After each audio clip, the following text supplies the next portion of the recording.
할렐루야. 오늘도 함께 출애굽기 말씀 묵상하는 분들을 주님의 이름으로 축복합니다.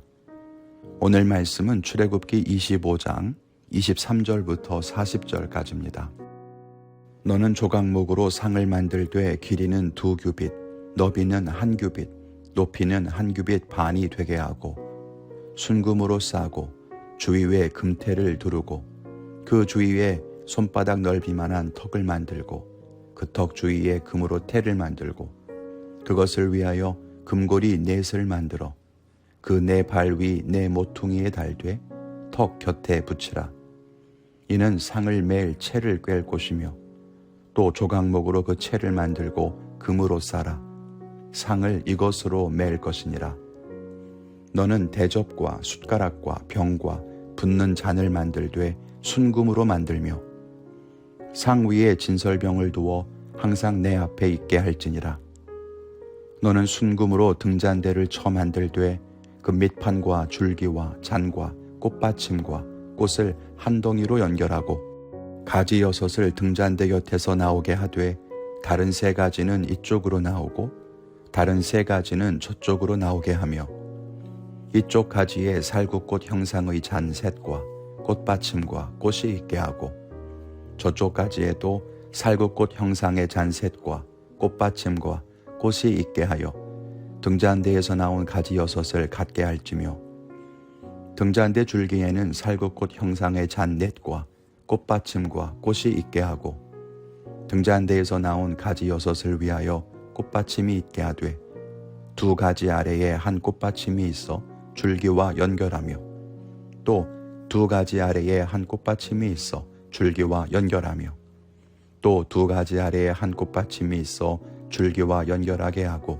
그 꽃받침과 가지를 줄기와 연결하여 전부를 순금으로 쳐 만들고 등잔 7을 만들어 그 위에 두어 앞을 비추게 하며 그 불집게와 불똥 그릇도 순금으로 만들지니 등잔대와 이 모든 기구를 순금 1달란트로 만들되 너는 삼가 이 산에서 내게 보인 양식대로 할지니라. 아멘. 하나님께서는 성막을 지으라고 말씀하시고 지난 본문에서는 언약궤와 속죄소에 대해서 말씀하셨습니다. 그리고 오늘은 떡상과 등잔대에 대한 말씀을 주십니다. 떡상과 등잔대는 성소의 안으로 들어가면 양쪽에 놓여두게 됩니다. 이 2가지 기구에 대해서 말씀하시는데요. 함께 생각해보며 은혜를 나누기를 원합니다. 첫째는 조각목의 은혜를 알라는 것입니다. 성막에 들어가는 재료에서 가장 많이 쓰이는 재료는 조각목과 순금입니다. 성막의 다른 기구들과 마찬가지로 떡상 역시 조각목으로 만들라고 하나님께서는 말씀하셨습니다. 시띠나무라고도 하는 조각목은 흔히 아카시아 나무로도 번역하곤 하는데 광야에서 자라는 가시나무의 한 종류입니다. 광야는 건조하고 물을 구하기 어려워서 나무가 자라기 쉽지 않습니다. 그런 광야에서 볼 수 있는 나무가 바로 시띠나무입니다.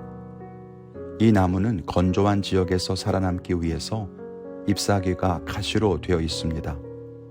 그래야 수분이 덜 증발될 테니까요. 그리고 뿌리를 아주 깊이 내리는 특징이 있습니다. 땅속 깊이 있는 지하수까지 내려가야만 물을 구할 수 있기 때문입니다. 조각목은 다른 나무들과 달리 곧게 뻗지 못하고 마디가 많습니다. 그래서 예쁘지 않아요. 그렇지만 메마른 곳에서 자랐기 때문에 오히려 변형이 잘 되지 않습니다. 이것이 시띠나무의 큰 장점이라는 것입니다. 겉으로는 볼품없어 보일지 몰라도 광야의 시련을 견딘 나무, 생명을 얻기 위해 깊이 뿌리를 내리기를 마다하지 않는 나무, 그리고 쉽게 변형되지 않는 나무, 그것이 바로 시띠나무입니다. 앞으로 성경을 읽으시다가 가시나무 혹은 조각목이 나오면 이런 이야기를 기억해 보시기를 바랍니다.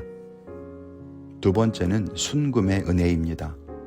성막 기구를 만드는 또 다른 중요한 재료는 순금입니다. 떡상을 조각목으로 만든 이후에는 순금으로 싸야 했고 등잔대와 떡상 위에 놓을 잔과 숟가락 이런 것들은 순금으로 만들도록 했습니다. 순금은 고귀함과 순전함을 나타냅니다. 하나님의 성막에 들어가는 기구들은 정결하고 순전해야만 했습니다. 그래서 순금으로 만들거나 순금으로 칠하도록 하신 것입니다. 조각목이 아무리 변형이 되지 않고 광야에서 환란을 견디며 자라는 나무라고 하더라도 정결함의 측면에서는 흠이 많을 수밖에 없죠. 그래서 순금으로 덮습니다. 어쩌면 우리도 마찬가지 아닐까요? 우리도 조각목처럼 굳은 믿음을 가지고 신앙생활할 수도 있습니다. 환란과 핍박 속에서도 변하지 않는 믿음이 있을 수도 있고 하나님의 은혜를 향해 깊이 뿌리를 내리는 열심도 있을 수 있죠. 그렇지만 우리의 모습 그대로 하나님께 나아갈 수는 없습니다. 우리의 모습과 자랑에는 흠이 있고 연약함이 있기 때문입니다.